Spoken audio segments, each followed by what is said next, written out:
Bonjour à tous, très heureux de vous retrouver. School TV Le Mag, une demi-heure sur la scolarité de vos enfants, à chaque fois une thématique forte, une initiative sur le plan local ou national, et puis un focus bien sûr sur une ville, toujours avec Alix Nguyen. Salut Alix. Salut. Allez, gros plan aujourd'hui sur Bois d'Arcy. On fait étape sur ce projet éducatif de cette ville, très belle ville yvelinoise, une cité convertie au numérique éducatif. Quels sont les dispositifs mis en place, avec quels résultats sur le plan des apprentissages? On voit ça dans un instant. À Bois d'Arcy, vous verrez que le sport et la culture sont des éléments très importants quant à la formation des futurs citoyens. Quelles valeurs sont mises en exergue pour faire socle commun? À quoi sert le passeport du civisme? Quelle est son ambition et surtout, est-ce que ça marche? Là aussi, on en parle avec notre invité dans un instant. Et puis, Alix Orsaloupe. Oui, je vous emmène à l'hôpital des nounours. L'hôpital des nounours? Des nounours, je vous en dis pas plus. T'as encore un nounours, toi, ou pas? On peut pas tout dire sur ça. On peut pas tout dire sur cette émission. On y va.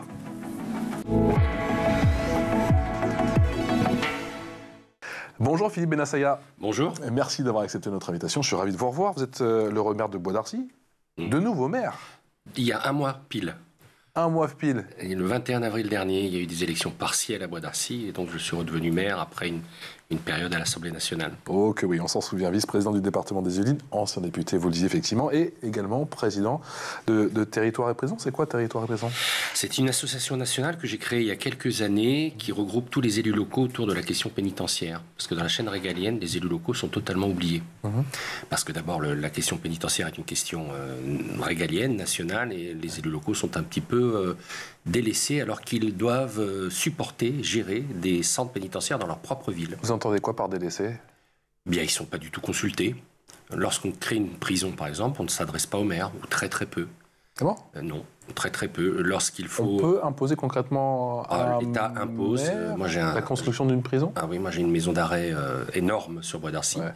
Je pense que les équipes précédentes n'ont pas été consultées. C'est-à-dire que quoi? La prochaine que l'État part du principe qu'en gros, si on demande toujours l'avis de la population, on ne va jamais construire une prison, c'est ça en gros? Absolument.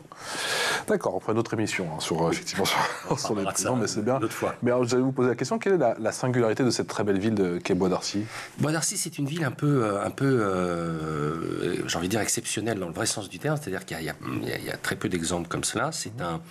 Elle se situe dans la plaine de Versailles, entre la ville nouvelle de Saint-Quentin et la ville historique de Versailles. Donc on a ce mélange des deux, à la fois la modernité et l'innovation de Saint-Quentin en Yvelines, et à la fois la tradition et la culture de Versailles. On a un centre économique très important qui est en pleine forêt avec un canal. C'est un peu bizarre. Bois d'Arcy, on a l'impression d'être sur plusieurs mondes en même temps.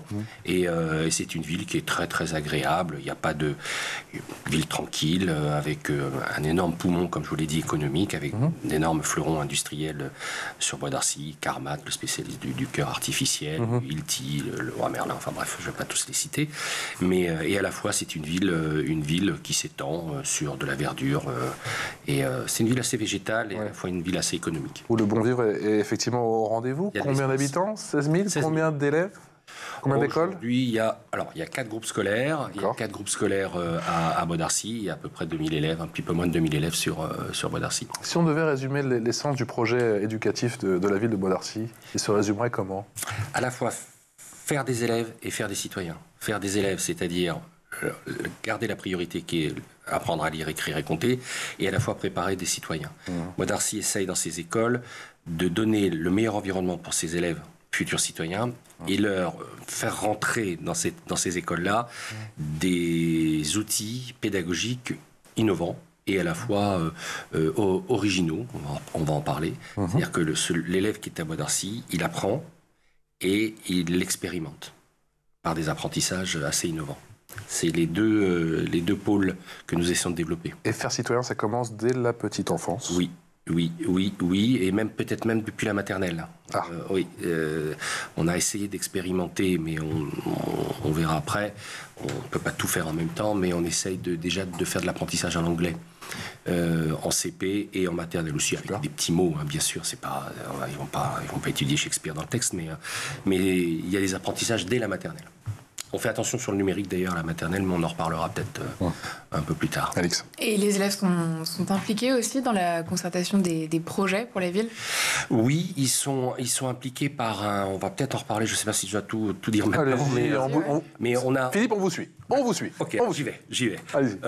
On a développé ce qu'on appelle un projet qui s'appelle Bouge ta classe, ouais.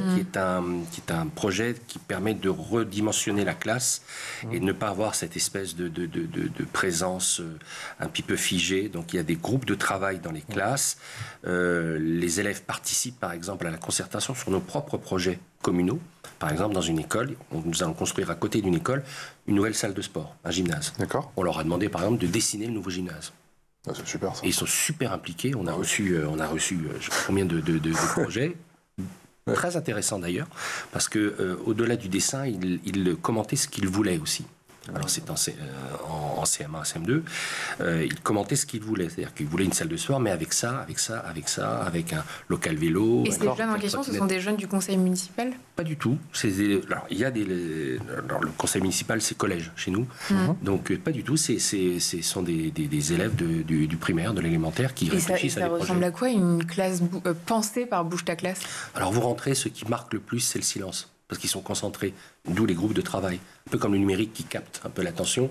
Là, c'est la même chose. Ce sont des groupes de travail, donc ils travaillent ensemble. On leur apprend à travailler ensemble. Et donc, ils se challengent un petit peu entre eux. Donc, ils sont plus la tête à travailler ensemble qu'à être dissipés. Donc, c'est un concept qui a plus de 10 ans maintenant sur Bois d'Arcy. Et il y a une partie consacrée au numérique aussi dans le projet. Ah oui, il y a une partie numérique. On a équipé en 10 ans toutes les classes numériques avec plusieurs outils. On a bien sûr le TNI, le BNI. On a les classes mobiles, on a les iPads, avec bien sûr dessus des ressources pédagogiques très, très, très pointues.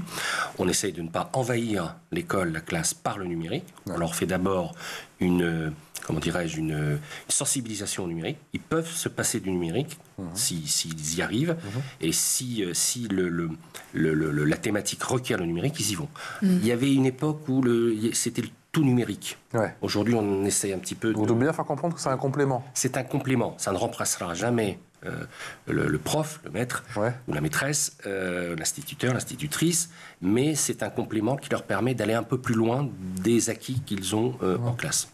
Il y a encore des freins justement par rapport au numérique éducatif de la part des élèves ou peut-être même des professeurs où on a franchi, on a passé le plus dur. Non, ça se passe plutôt bien à l'école.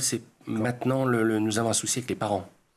Les parents qui, eux, ont peur des écrans, c'est ça? Oui, alors ils étaient partenaires du projet numérique il y a 10 ans. Ils le sont un petit peu moins aujourd'hui. D'abord parce que le numérique est victime de son succès et victime de ses excès. C'est-à-dire que le numérique étant pour nous un complément pédagogique important est devenu omniprésent dans la vie des élèves. On n'avait pas prévu, quand je dis on, c'est la communauté éducative, on n'avait pas prévu l'intrusion massive dans les domiciles, dans les maisons, dans les appartements du numérique. Aujourd'hui, c'est devenu exagéré. Donc on essaie un petit peu de les sensibiliser. On fait même des conférences avec les parents. On fait des conférences sur la sensibilisation du numérique. C'est-à-dire utiliser le numérique quand vous pouvez et quand vous en avez le besoin, mais pas forcément. Ça ne doit pas devenir un réflexe. C'est comme lorsqu'on cherche quelque chose aujourd'hui, qu'est-ce qu'on fait? On va directement sur notre portable, Google, et puis c'est terminé, on a l'information au bout de 2 minutes. Non. Allez chercher d'abord dans une encyclopédie, dans un Larousse, expliquer, regarder ce qui se passe. On comprend le mot, et puis après, si vous voulez avoir ça va encore ce que c'est, une encyclopédie, un Larousse, un Robert. On leur offre encore des dictionnaires. Ouais, et je crois qu'il le faut. Dans quelle mesure... Alors, j'avais parlé de l'éducation aux médias, mais avant cela, vous avez beaucoup évoqué effectivement le rôle des parents. Quel est le rôle des parents aujourd'hui? Et est-ce qu'il est parfois difficile de les embarquer justement dans ce rôle de co-éducation? Alors, si vous m'aviez interviewé il y a 10 ans, je vous aurais dit on a embarqué les profs dans l'expérience numérique. Parce que c'était les profs qui posaient les bonnes questions d'ailleurs, mais qui parfois étaient des freins à l'intrusion du numérique dans les écoles. Aujourd'hui, on doit embarquer les parents, qui sont extrêmement prudents, réservés sur certains... le bouge ta classe... Parce qu'ils ne connaissent pas aussi, parfois? Il y a un peu d'ignorance là-dessus, il y a une méconnaissance. Le bouge ta classe, on a quand même... comme on dit, conférencer un petit peu avec les parents pour leur expliquer pourquoi on ne sera plus en présentiel comme ça, en ligne, avec quelqu'un un petit peu au-dessus et d'autres qui regardent le prof un peu médusé. Là, ce sont des groupes de travail. On leur explique que plus tard dans la vie, ils travailleront probablement comme ça. Le Covid a dû changer pas mal de choses aussi pendant la période Covid. Beaucoup de choses. Le Covid a changé beaucoup de choses dans les mentalités des gens. C'est-à-dire qu'il y a une prévention, une précaution qui se sont démultipliées depuis le Covid. Alors, en quoi consiste le passeport du civisme? Alors le passeport du civisme, c'est quelque chose qu'on a mis en place il y a quelques années, c'est-à-dire que c'est un pack avec à l'intérieur plusieurs projets civiques. Exemple, on implique, je donne des exemples, hein, on implique les enfants dans les commémorations nationales. On leur explique ce que c'est qu'une commémoration. On leur explique ce que c'est qu'un drapeau, ce que c'est qu'un symbole. Qu'est-ce que Marianne? Pourquoi le drapeau tricolore? Voilà, ça c'est le premier point. On y va vraiment par étapes. La deuxième chose, c'est que on les implique aussi sur des textes simples, mais sur des textes qui fondent la République.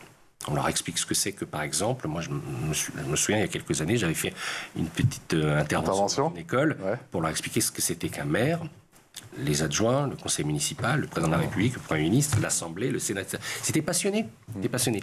Il y a ça, et puis il y a aussi des événements qui sont assez ludiques et sympas, comme par exemple la remise de diplômes pour l'entrée en 6e. On fait une soirée en mairie où on remet aussi aux ex-CM2 et futurs 6e, futurs collégiens, des cadeaux, et puis également aussi, on fait, alors un peu, ça ne concerne pas l'élémentaire, mais on fait aussi des remises de cartes d'électeurs, quand ils sont un peu plus âgés, aussi également un événement sur les bacheliers. Donc on essaye de marquer, de timer la vie d'un jeune à Bois d'Arcy. Mais c'est quoi vous parliez justement des interventions que vous avez faites il y a quelques temps auprès de ces jeunes. C'est quoi les questions qui reviennent le plus souvent et qu'est-ce qui les fascine à propos du rôle de maire et peut-être de toutes ces prérogatives? Est-ce qu'ils se rendent compte de la responsabilité de toutes ces missions? Je ne suis pas sûr, ça. Là, ce qui les intéresse, c'est le maire. Parce qu'en fait, déjà, dès l'âge de 9, 10, 11 ans, ils ont conscience, ils ont la notion que le maire, c'est, je mets des guillemets, chef du village. Oui, c'est vrai. Donc ça, ils ont cette notion-là. D'abord, c'est une ville de 16 000 habitants, donc ils voient le maire dans la rue, ils me saluent lorsqu'on se croise. On parle. J'étais encore ce matin avec un groupe de jeunes. On parlait d'un futur skatepark à Bois d'Arcy. Ils me disaient comment vous allez faire, ils doivent vous interpeller tous les jours, quoi. Mais on peut pas faire ses cours tranquillement sans se faire interpeller par les jeunes. Bon, monsieur le maire, le skatepark. Oui, mais ce qui est bien, c'est que cette citoyenneté-là, ce passeport citoyen, positif, leur permet aussi d'être, j'ai envie de dire, peut-être plus sensible à l'éducation, au respect et à la déférence. Moi, je sais que quand je croise des jeunes allant à l'école le matin, tous me saluent. Il n'y en a pas un qui passe sans dire bonjour. Ça fait du bien d'entendre ça, monsieur. Ah oui, je vous assure, c'est impressionnant même. C'est impressionnant. Ou alors, s'ils ne me voient pas, bien sûr, c'est moi qui vais les voir pour leur dire comment ça va les jeunes. Mais ils sont tous, ils saluent tout ça. Moi, si je suis dans la rue, je discute avec des gens, je les vois passer. Bonjour, monsieur le maire. C'est assez impressionnant à 9-10 ans. C'est parti. Ça va durer. C'est pourvu que ça dure, comme on dit. Ouais. C'est parti pour la loupe. Et ça dure. Avec Alex. Alex, incroyable mais vrai, tu nous parles aujourd'hui d'un drôle d'hôpital. L'hôpital des Nounours. L'hôpital des Nounours. C'est à Bois d'Arcy, ça? Oui, entre autres. Pour la 5e année consécutive, Bois d'Arcy accueille cet hôpital trop mignon. L'opération Hôpital des Nounours est née en 2000 sur une idée de l'Association nationale des étudiants en médecine de France, en partenariat avec l'association POEM. Elle se déroule partout en France. On regarde ce que ça donne du côté de Bois d'Arcy. Quand les enfants arrivent, ils doivent suivre un parcours assez précis. Donc tout d'abord, ils commencent au niveau de la salle des consultations où ils vont rencontrer le médecin généraliste pour voir un peu comment se nomme le doudou, qu'est-ce qui l'a amené à consulter. Ensuite, ils vont lui donner un diagnostic. Avec ce diagnostic, les enfants vont ensuite aller en radio où ils pourront voir où leur doudou a mal pour aller ensuite au niveau du bloc opératoire où ils vont rencontrer d'autres médecins où ils vont endormir le doudou et le soigner pour éviter qu'il ait mal. Puis après, pour finir, ils iront au niveau de la pharmacie où ils achèteront les médicaments et ils recevront un certificat pour leur remercier d'être passés. Ça fait plaisir de voir un projet sur lequel on travaille depuis plusieurs mois se réaliser et de voir tous les enfants venir avec leurs petits doudous et les guérir. Donc c'est vraiment une super expérience et je suis vraiment très contente que ça puisse se réaliser.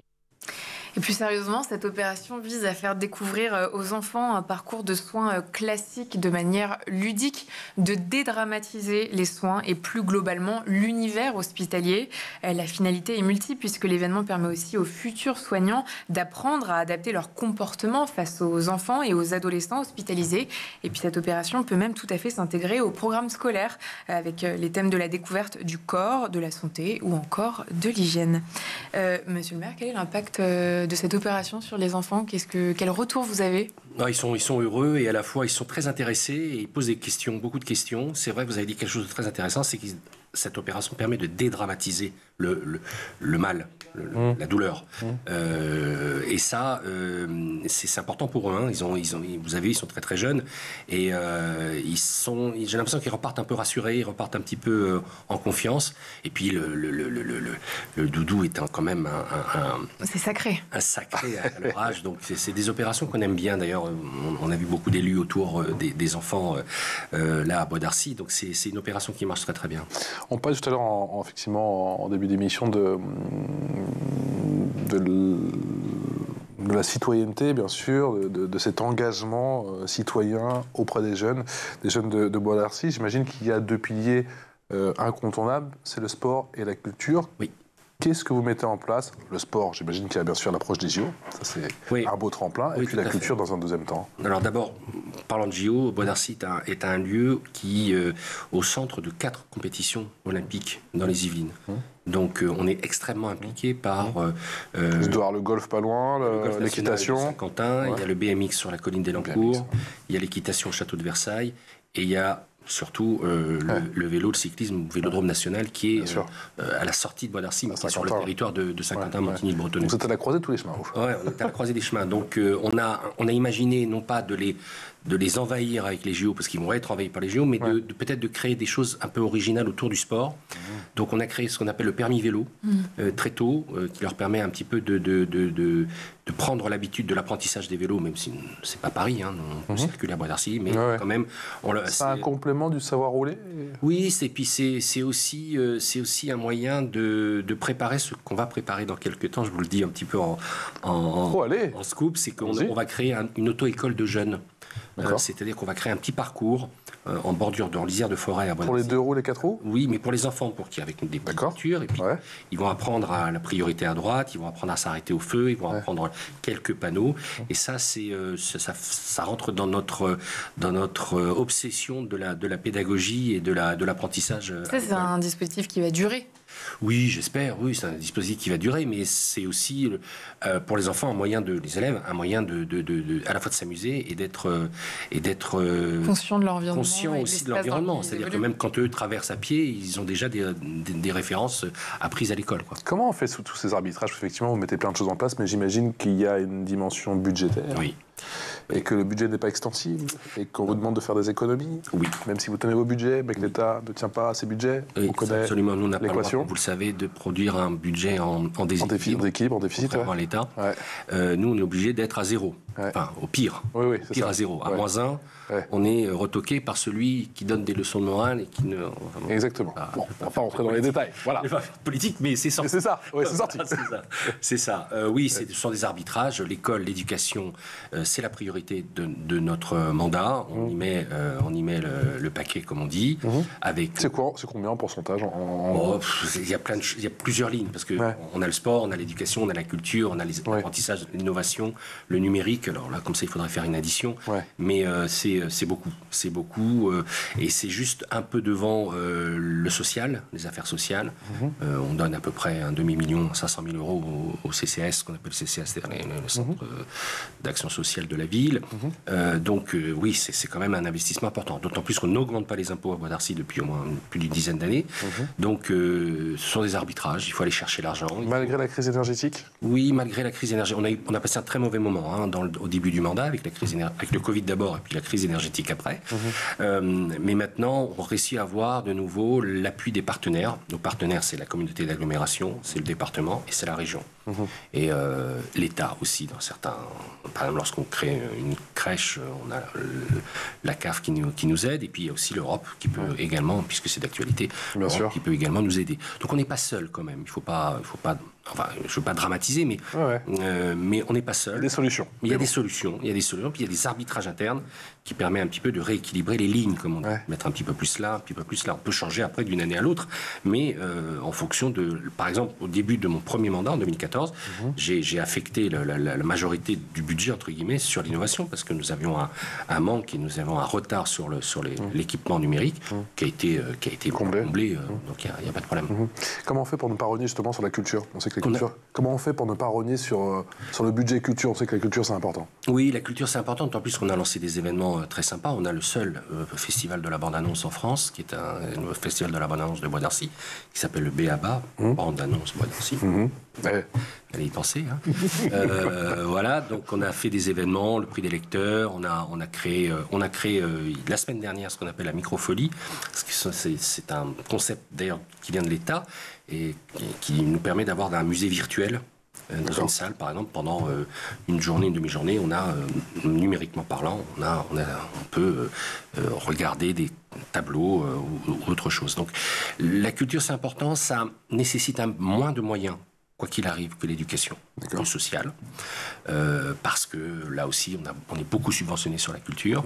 On a un énorme Certaines villes courent après, pardon de vous couper, derrière le label AEC, c'est un objectif ou pas forcément? Pas forcément, mais on peut courir après, c'est évident, on peut courir après, mais également on peut aussi se débrouiller.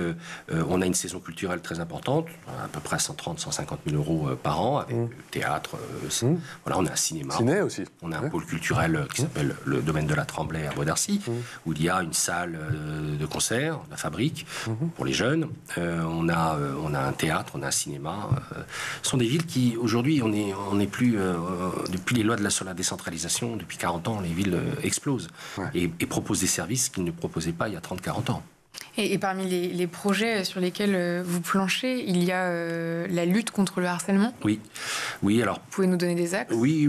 Alors, j'ai pas beaucoup d'axes, mais c'est un thème d'actualité. Et puis, c'est aussi ce que les parents nous font remonter lorsque je les reçois. Et il y a... C'est-à-dire qu'il faut un complément au système phare? Oui, mais il y a aussi, ce que je veux dire par là, c'est que les parents sont très pudiques sur le harcèlement parce qu'ils ne veulent pas mettre en difficulté leurs propres enfants en allant se répandre ou s'épancher sur les sujets qui gênent les enfants qui n'arrivent pas souvent à en verbaliser, en parler. Mais aujourd'hui, en l'état, quelque chose est proposé? Alors, on va proposer quelque chose. Nous, en tout cas, à Bois d'Arcy, c'est qu'on va lancer un cycle de rendez-vous, de conférences dans les écoles, mais également à l'extérieur dans nos salles municipales, sur la prévention du harcèlement et sur le danger du harcèlement, et surtout destiné à libérer la parole. Voilà. Et il faut que on a des problèmes de harcèlement dans toutes les villes de France. C'est vrai qu'il y a un zoom médiatique en ce moment sur le harcèlement, pas aussi grave à Bois d'Arcy, bien évidemment, heureusement, mais il y a des sujets de harcèlement qui grandissent quand même. Je n'avais pas, par exemple, ces sujets-là il y a 5 ans, 6 ans, ou très très peu. En quoi l'approche nordique, dont on a beaucoup parlé, avec notamment l'ancien ministre de l'Éducation nationale, qui est désormais le Premier ministre, Gabriel Attal, qui a fait bien sûr ses voyages, notamment au Danemark, en quoi cette approche nordique sur les cours d'empathie, entre guillemets, est intéressante et applicable surtout? Est-ce que c'est applicable chez nous? Je ne sais pas si c'est une bonne idée. Cours d'empathie. Je ne sais pas ce que ça veut dire, un cours d'empathie. Est-ce qu'on apprend l'empathie à des enfants? Je ne suis pas sûr. On leur apprend à avoir des outils de prévention, oui. Leur expliquer ce que c'est que le harcèlement, leur expliquer... Alors vous me direz, c'est peut-être ça, les cours d'empathie, peut-être. Mais c'est pour ça que je l'ai mis entre guillemets. Parce que... Oui, tout à fait. Tout à fait. Les cours d'empathie, ça veut dire on va vous apprendre à être sympa entre vous. Ça se dicte pas, ça se commande pas. Je pense se mettre à la place de l'autre. Oui, mais en fait, nous, on part d'un autre principe, c'est-à-dire qu'on essaie d'impliquer parents, profs, élèves et mairies autour d'un même sujet. Voilà. Et on essaie de les mettre autour de la table pour expliquer ce que c'est. Les profs sont importants aussi parce qu'ils savent des choses. Ils ne le disent pas toujours.